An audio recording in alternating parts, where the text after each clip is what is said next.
Welcome to TNT Trends and Tour Channel.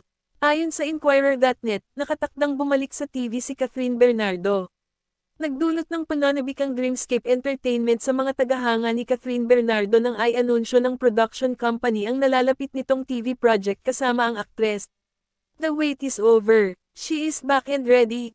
Dreamscape, the production unit of ABS-CBN, said on its Instagram page on Friday, August 22, showing a clip of Bernardo getting glammed up for a photoshoot.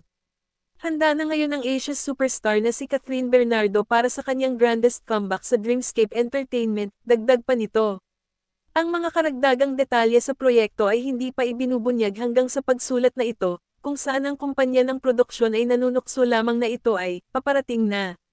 Sa isang hiwalay na post, sinabi ng Kapamilya Network na ito ang magiging tanda ng muling pagsasama ni Bernardo sa Dreamscape pagkatapos ng kanyang hit 2010 TV series na Mara Clara.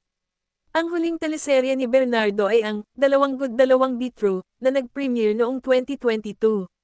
Nagkaroon siya ng iba pang TV projects kasama ang kanyang paghusga sa reality competition na Pilipinas Got Talent PGT Season 7 nitong unang bahagi ng taon.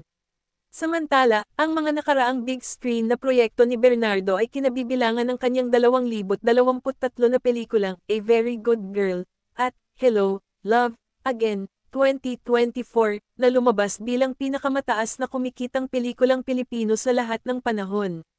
Bukod sa kanyang paparating na Dreamscape TV series, nakatakdaling mag-headline si Bernardo sa isang Queenly project kasama ang kapwa-aktres na si Nadine Lustre. Please don't forget to subscribe TNT Trends and Tour channel, please click the notification bell to notify you in our next video, and like and share and comment down below.